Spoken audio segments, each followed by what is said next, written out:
maintenant vous présenter le résultat d'un énorme travail collectif qui a été réalisé ces derniers jours, ces dernières nuits, et qui fait que nous sommes au rendez-vous de l'histoire.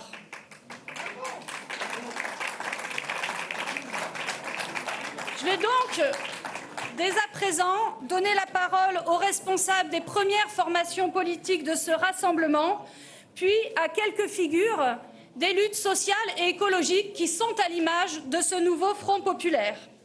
À l'issue, je tiens à préciser qu'à l'issue de ces différentes prises de parole, il y aura dans le jardin de la Maison de la Chimie une photo officielle de ce nouveau Front populaire. Je précise aussi aux journalistes qui sont présents que malheureusement il n'y aura pas de questions dans la salle pour un problème de timing, mais que bien entendu il sera possible d'avoir des micros tendus à l'issue de la photo que nous réaliserons dans le jardin de la Maison de la Chimie. Voilà, je vais donner maintenant la parole à Manuel Bompard pour la France Insoumise. Merci, mesdames, messieurs, bienvenue. Je crois que nous partageons tous ici l'immense espoir que suscite notre démarche dans le pays et en même temps le haut niveau de responsabilité qui est le nôtre dans une situation politique extraordinaire, lourde de dangers, avec la menace de l'arrivée au pouvoir de l'extrême droite et de son projet raciste et antisocial.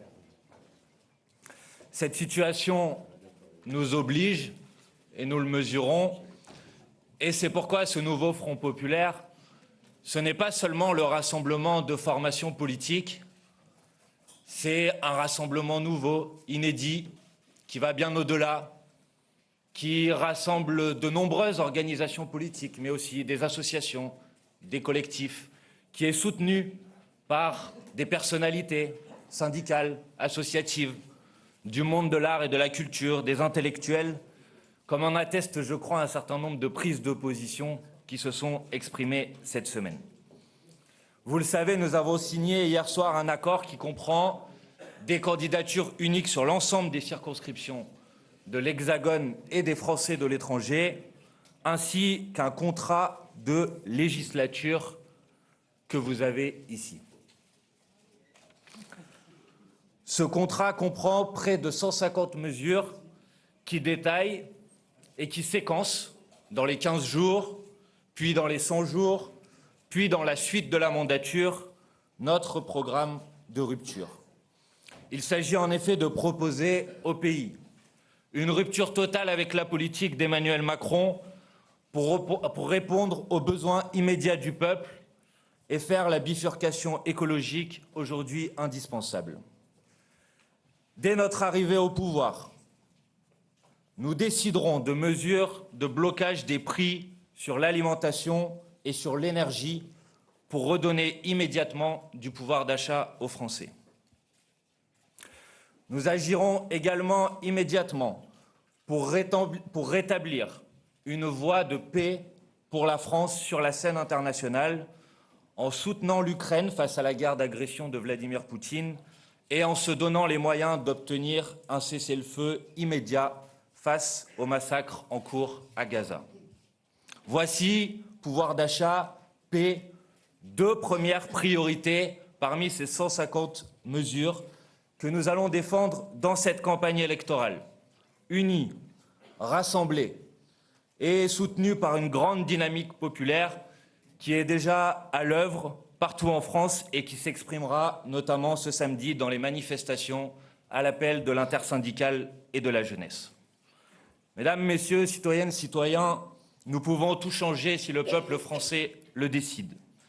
C'est pourquoi nous invitons les militantes et les militants de nos organisations, de toutes les organisations, mais plus largement toutes celles et tous ceux qui partagent ces objectifs, à rentrer en campagne pour écrire les 30 juin et 7 juillet prochains une nouvelle étape de l'histoire de France. Je vous remercie.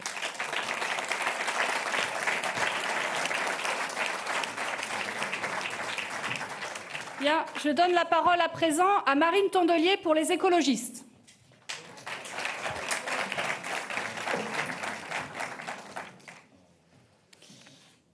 Nous sommes prêts. Nous sommes prêts, je le dis avec une émotion particulière que je ressens aussi en croisant les regards de chacun d'entre vous dans cette salle, que vous soyez des amis, des militants, des politiques, des journalistes. Vous le savez, nous sommes prêts. Nous allons faire quelque chose d'inédit, nous allons faire quelque chose de grand pour notre pays.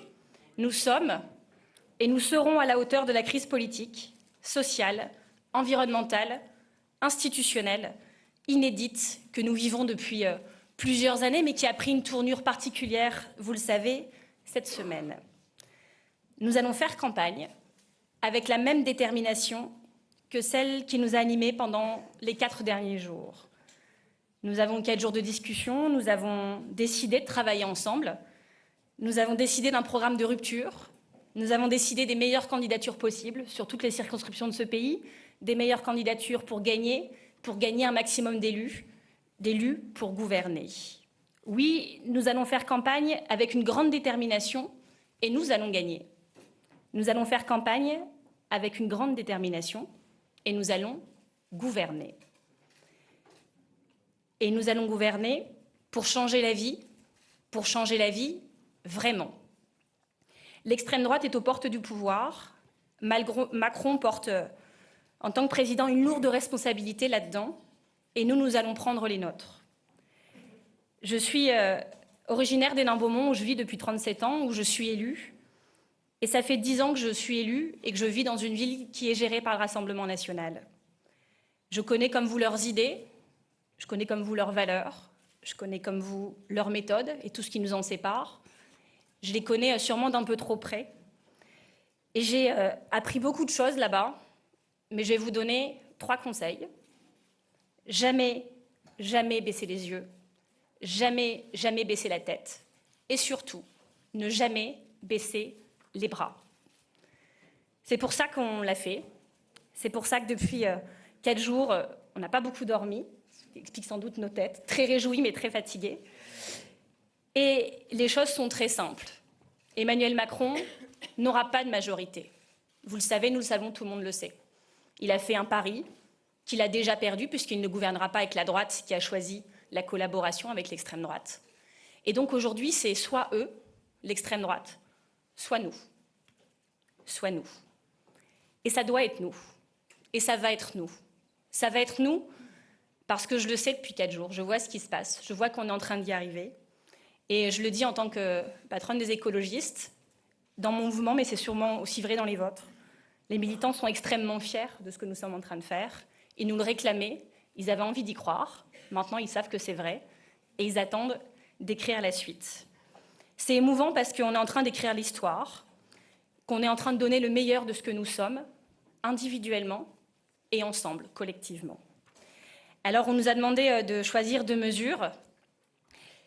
Je voulais vous parler d'une mesure qui va toucher tout le monde parce qu'on s'est beaucoup battu contre. C'est l'abrogation de la réforme des retraites que nous ferons dans les 15 jours après notre victoire le 7 juillet prochain.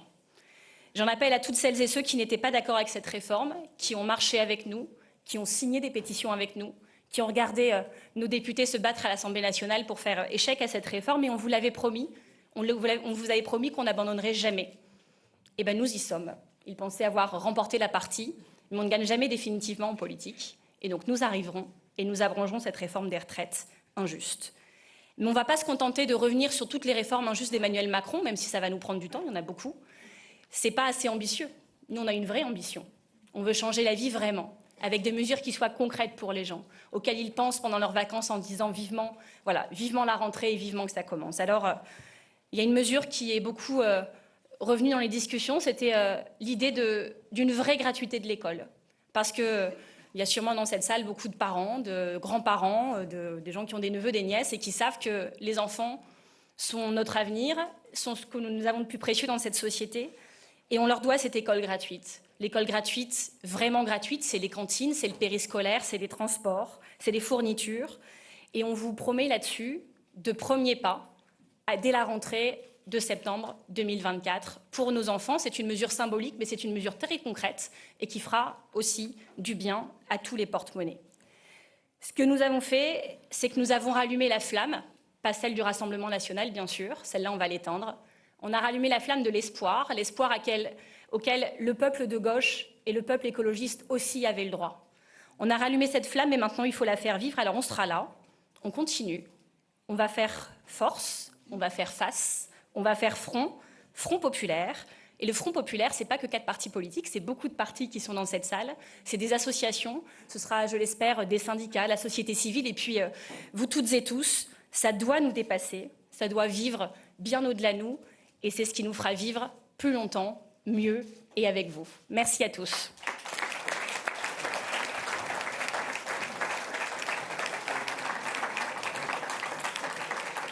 Bien, maintenant je vais donner la parole à Olivier Faure pour le Parti socialiste.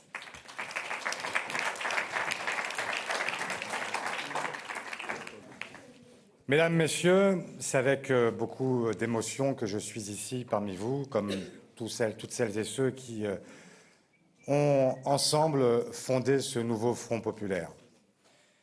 Le président de la République, après une défaite aux élections européennes, a fait le choix d'un coup de poker, à un moment où l'extrême droite est à son plus haut niveau, prenant en cela le risque de voir pour la première fois depuis Vichy l'extrême droite conquérir le pouvoir. Depuis quelques jours, nous rencontrons dans les rues de France des femmes, des hommes qui ont peur, qui craignent pour leur liberté, pour leur sécurité. Alors, je ne dis pas qu'ils vont créer des camps de concentration, non, mais par contre, ils voient ce qu'il se passe partout en Europe, de la Hongrie d'Orban jusqu'à l'Italie de Meloni. Ils voient les mesures qui sont prises, ils voient le RSA supprimé, ils voient les ligues qui manifestent à nouveau dans les rues, bras tendus. Ils voient que toutes les minorités sont stigmatisées. Ils voient le monde de la culture abandonné. Tout cela, ils le voient, tout cela, ils le sentent. Et de tout cela, ils nous demandent de les protéger. Aujourd'hui, les seuls à être en mesure de pouvoir les protéger, c'est la gauche. La gauche et les écologistes, parce que la droite s'est effondrée. Les uns partant dans la collaboration avec Marine Le Pen, les autres, tout simplement, étant la cause de l'exaspération et de la montée de l'extrême droite, ne peuvent pas en être le remède. Alors il reste nous. Quand je dis nous, de qui s'agit-il? Il s'agit bien sûr de celles et ceux qui ont négocié toute cette semaine ce projet de nouveau Front populaire.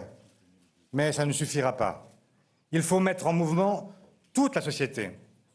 Et ça veut dire faire ce que le président de la République s'est refusé à faire depuis 7 ans. Faire en sorte de ne plus jamais mépriser le dialogue social, ne plus jamais mépriser les corps intermédiaires, au contraire, faire avec eux. Faire en sorte que demain, après avoir connu des gouvernements qui étaient des gouvernements soit de pure politique, soit de purs technocrates, eh bien, de faire en sorte que demain, la société civile organisée puisse à son tour faire son entrée au gouvernement avec nous. Faire en sorte que le mouvement que nous fassions naître soit aussi une autre façon de concevoir la vie politique, de donner à nouveau la parole, répondre à tous ces mouvements qui ont égrené nos dernières années, des gilets jaunes à ceux qui se sont levés contre la réforme des retraites. À tout cela, nous disons, avec nous, vous serez entendus et nous construirons ensemble la France à laquelle nous aspirons. Puisque nous devons choisir 2 mesures, j'en prends 2.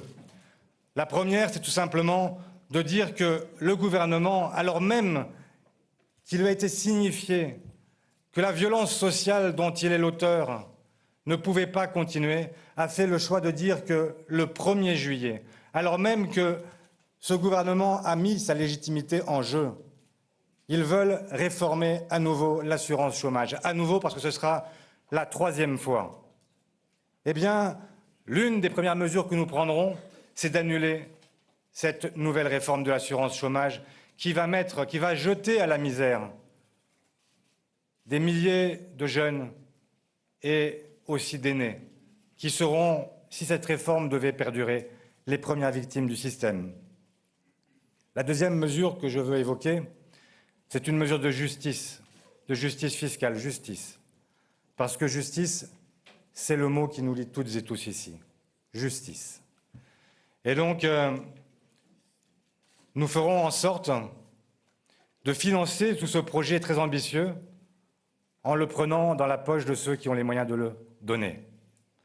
Le président de la République avait il y a quelque temps appelé à un réarmement civique. Nous appelons nous aussi à un réarmement civique. D'appeler toutes celles et ceux qui peuvent contribuer, toutes celles et ceux qui ont toujours profité de toutes les crises, à venir au secours de leur pays, venir au secours des services publics, venir au secours de la transition écologique, venir au secours de celles et ceux qui ont moins. Voilà ce que nous exigeons d'eux. Voilà ce que nous leur demanderons en taxant les superprofits, en faisant en sorte que l'ISF soit rétabli, en faisant en sorte que la flat tax soit abolie et l'exit tax rétablie. Voilà, mesdames et messieurs, je vous le dis au nom des socialistes, nous sommes extrêmement fiers d'être avec toute la gauche et les écologistes. Nous avons entendu souvent dire que nous étions irréconciliables. Nous sommes en train de vous faire la démonstration que, quand l'essentiel est en jeu, nous sommes là, toujours là. Merci.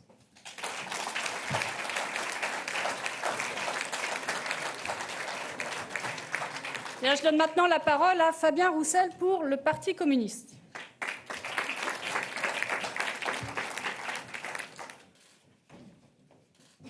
Oui, c'est un jour historique. Et c'est un serment que nous faisons devant tous les Français. C'est un pacte que nous voulons passer avec vous toutes, avec vous tous, parce que nous savons qu'aujourd'hui, c'est le pays tout entier qui nous regarde, ici, dans l'Hexagone, comme dans les Outre-mer. Nos concitoyens, nos concitoyennes attendent de nous que nous soyons à la hauteur du moment que nous vivons. Alors aujourd'hui, ici, nous faisons, je fais, le serment de rester unis pour changer la vie, pour répondre à cette immense attente de changement qu'expriment nos concitoyens, pour plus de justice, pour plus de respect, pour plus de fraternité humaine. Et je salue l'esprit de responsabilité de chacun d'entre nous ici, de chaque organisation politique, de Raphaël Glucksmann, Aurore Lalucq, à Marine Tondelier, en passant par les communistes et les insoumis. Au-delà du programme, nous avons tous fait des pas pour converger l'un vers l'autre. Et nous avons réussi à proposer un véritable projet pour la France. Un projet pour vous protéger d'abord. Un projet pour permettre demain de refaire société, de vivre ensemble dans les campagnes, dans la ruralité, comme dans les grandes villes. Les premières mesures que nous voulons mettre en œuvre sont des mesures en faveur du pouvoir d'achat. C'est le pacte pour le pouvoir d'achat sur lequel nous nous sommes forcément rapidement mis d'accord, car là-dessus, il n'y a aucune ambiguïté. Nous porterons le SMIC à 1 600 € net, 2 000 € brut, et le brut est important parce que les cotisations compteront pour financer la protection sociale de notre pays. Nous indexerons les salaires sur l'inflation qui est demandée par l'ensemble des salariés du privé comme du public. Nous augmenterons de 10 points le point d'indice, de 10% le point d'indice des agents de la fonction publique. Nous augmenterons le minimum contributif pour les retraités ainsi que le minimum vieillesse pour réparer cette injustice que subissent nos retraités dans notre pays. Et nous mettrons en place un décret de blocage des prix de première nécessité. Nous annulerons les augmentations du prix de l'énergie, du gaz et de l'électricité. Ce pacte pour la France est aussi un pacte pour une République laïque et sociale. Tout a été fait ces dernières années pour diviser nos concitoyens, pour les opposer entre eux. Nous voulons la concorde. Nous voulons une République sociale et laïque. Nous voulons une République où l'État joue tout son rôle de garant de la liberté, de l'égalité, de la fraternité. Pas d'égalité sans justice, pas de justice sans égalité. Oui, la lutte contre le racisme, la lutte contre l'antisémitisme seront au cœur de notre projet. L'antisémitisme qui progresse dangereusement dans notre pays où il a une histoire particulière. Nous ne sommes pas condamnés à avoir peur des lendemains. Peur pour nos enfants, peur pour nos anciens, peur pour nos emplois, peur pour notre santé. Avec le Front populaire, nous voulons remplacer la peur par l'espoir et la sidération par l'action. Il faut pour cela du courage, l'énergie de nos volontés et la force d'une ligne politique claire, protectrice, émancipatrice, celle que nous portons tous ensemble, et elle est en rupture avec la politique d'Emmanuel Macron qui nous a fait tant de mal. C'est cela le nouveau Front populaire. Nous avons besoin de vous, de votre force, aujourd'hui, demain, après-demain. Il n'y aura pas de grande transformation sociale et politique sans la mobilisation du peuple tout entier, sans la mobilisation de chacun de vous, sans la mobilisation des organisations syndicales, des forces associatives, de chacun.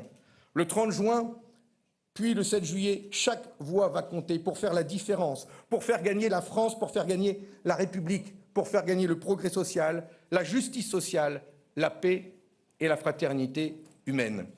Je vous remercie et nous comptons sur vous.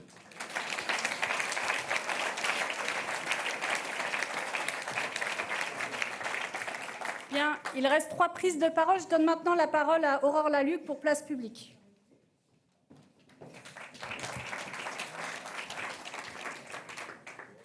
Bonjour à toutes et à tous. J'ai le privilège un peu de passer après vous. On l'a fait parce qu'il le fallait. Je suis une économiste qui a toujours lutté contre le fait de dire qu'il n'y avait pas d'alternative, mais il n'y a pas d'alternative. La seule alternative qu'il y ait, lors du prochain vote, j'allais dire le 9 juin, je suis déformée par la campagne des européennes, c'est nous.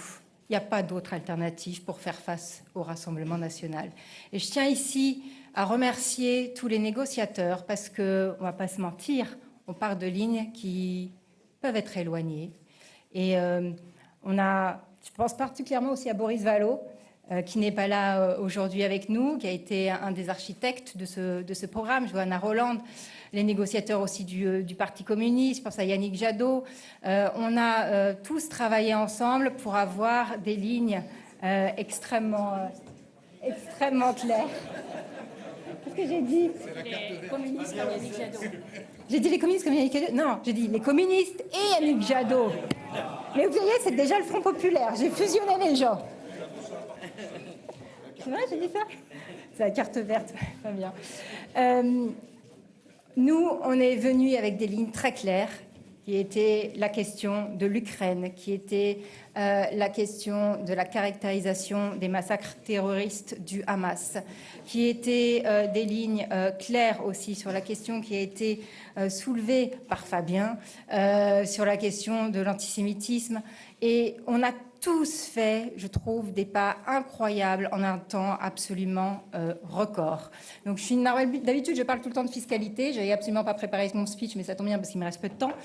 Olivier Faure m'a piqué la partie sur la fiscalité. Mais en tout cas, je crois qu'on peut...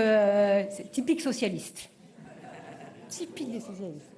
Mais je crois qu'on peut être fier du travail accompli. Ça a été des journées très très longues, mais je pense que ça a été aussi des journées extrêmement instructives. Et moi, je me rappellerai de certaines conversations, notamment avec Manu Bompard, par exemple, pas plus tard qu'hier soir. Et donc, il n'y a pas d'alternative face au Rassemblement national. C'est nous et c'est nous.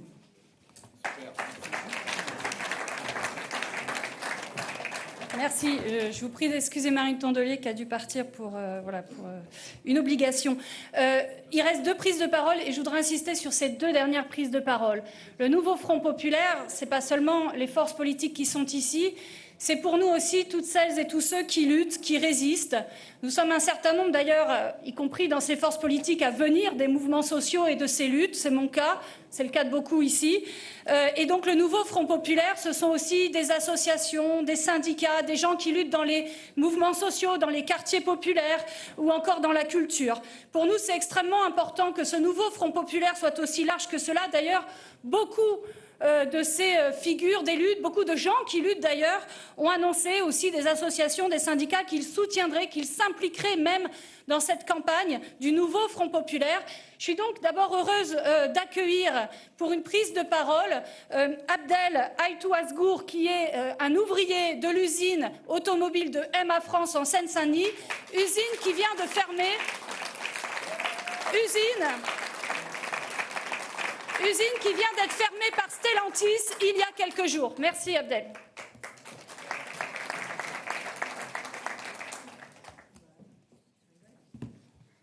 Bonjour à tous. C'est avec beaucoup d'émotion que je prends la parole aujourd'hui devant vous et je tiens à remercier le Front populaire pour cette tribune qui m'est offerte. J'avais préparé un discours pour vous raconter le combat des MA France, dernière usine automobile du 93, en grève depuis le 16 avril, liquidée en quelques jours. Énième entreprise sacrifiée sur l'autel du capitalisme le plus dur, qui broie les emplois comme les vies. J'allais vous parler du funeste sort qui attend les 400 salariés licenciés avec seulement le minimum légal. Énième victime d'un système qui précarise, qui fragilise, qui paupérise. Mais j'ai bien conscience qu'ici et maintenant, les enjeux seront bien supérieurs. Aujourd'hui, on écrit l'histoire. Le soir de la dissolution, comme beaucoup, j'ai frémi. Frémi à l'idée de voir le pays confié aux moyens de l'extrême droite. Mais très vite, vous avez compris. Compris l'importance du moment. Vous avez fait le Front populaire. En tant que représentant de l'industrie, du monde ouvrier en général, merci. Vous avez tout notre soutien. Mais pas seulement. Nous voulons continuer avec vous. Nous voulons rester à vos côtés, être la vigie bienveillante, le conseiller avisé, le témoin, le garant de l'unité retrouvée. Nous comptons sur vous. Mais attention, attention, soyez à la hauteur des enjeux. La tâche est immense, le pays est meurtri. Vous avez tant à faire. Rétablir la justice sociale, faire entendre la voix des travailleurs, mettre fin à la répression syndicale, mettre fin aux lois qui limitent les droits des travailleurs, réduire les inégalités, refaire de la France ce pays célèbre pour ses valeurs d'humanisme, d'universalité, de fraternité, de liberté. Alors comptez sur nous comme nous comptons sur vous. Merci.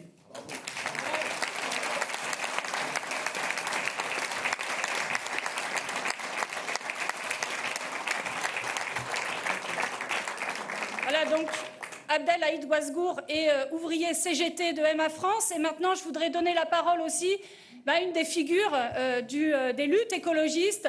Je donne la parole maintenant à Jean-François Julliard, qui est le directeur de Greenpeace.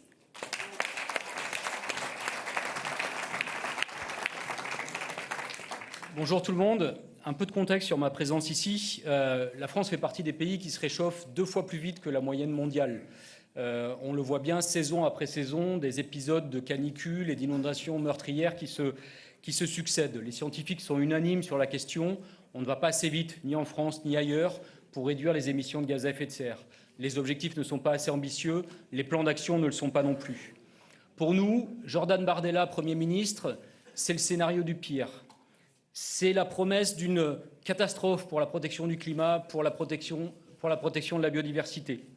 C'est la promesse annoncée d'un réchauffement accéléré, de forêts qui dépérissent, d'océans qui s'appauvrissent. Le Rassemblement national, je le rappelle, estime que le GIEC exagère dans ses recommandations et dans ses préconisations. Il flirte clairement avec le climato-scepticisme. À Bruxelles comme ailleurs, il vote à rebours de toutes les mesures qui sont bonnes pour faire avancer la transformation écologique de nos sociétés. Sur tous les sujets, développement des énergies renouvelables, végétalisation de notre alimentation, diminution d'usage des pesticides, aide aux ménages les plus modestes sur l'accessibilité à des véhicules électriques, le Rassemblement national est au rebours de l'histoire et de la transformation dont on a besoin. C'est aussi, au-delà des mesures que le Rassemblement national porte, à travers ses valeurs, à travers ce qu'il porte dans sa vision du monde, c'est une menace pour toutes les associations comme Greenpeace et comme d'autres qui agissent dans un rôle de lanceur d'alerte, de contre-pouvoir. C'est notre liberté de parole, notre liberté d'action qui serait menacée. Les militantes et les militants qui s'engagent pour l'écologie, mais aussi pour d'autres causes, seraient inévitablement fortement réprimés. La société civile serait bâillonnée en cas d'accession de l'extrême droite au pouvoir. Par ailleurs, nous pratiquons aussi Emmanuel Macron depuis 7 ans déjà. Nous l'avons même fait condamner à 2 reprises dans les tribunaux pour son manque d'action climatique. Nous savons que son gouvernement ne serait pas à la hauteur des enjeux. Et on vient de le voir encore une fois avec une série de mesures qui visent à détricoter les acquis environnementaux récents. Donc c'est vrai, quand on a regardé le programme du Front populaire, on s'est dit qu'il y avait une série de mesures ambitieuses, je ne vais pas les lister là parce qu'elles sont trop nombreuses et ce n'est pas mon rôle, une série de mesures ambitieuses à même de répondre aux défis des transformations de notre société, sans laisser personne au bord de la route. Et c'est pour ça que je suis là aujourd'hui. Moi, je ne suis pas le responsable d'un parti politique. Je travaille dans une association qui lutte pour changer les politiques et changer les politiques publiques. Et ma présence ici, c'est bien sûr un soutien, mais ce n'est pas un chèque en blanc non plus. C'est-à-dire que je pense que beaucoup d'associations partagent ce point de vue aujourd'hui. On sera là aussi quand vous aurez été élu, parce que vous allez être élu. Quand vous allez être élu, on sera là aussi pour exiger des comptes vis-à-vis de vous, pour s'assurer que toutes les annonces qui sont aujourd'hui dans votre programme, elles seront réellement mises en œuvre. Ça va être ça notre rôle aussi dans cette dynamique-là. C'est essentiel et je pense que beaucoup d'organisations qui auraient pu ou qui auraient aimé être là à mes côtés aujourd'hui pensent la même chose. Ensemble, on doit construire un avenir durable, désirable, équitable pour toutes et tous, à l'opposé d'un monde qui prône un repli sur soi et une division. Greenpeace et beaucoup d'autres acteurs du mouvement climat. On a publié une tribune hier, il y avait beaucoup d'associations du mouvement climat, beaucoup d'associations de protection de la biodiversité qui l'ont signé aussi. On prendra notre part dans les mobilisations des semaines à venir pour soutenir cette dynamique et pour lutter et pour empêcher l'arrivée de l'extrême droite au pouvoir. Merci. Bien. Merci à toutes et tous d'avoir suivi cette conférence.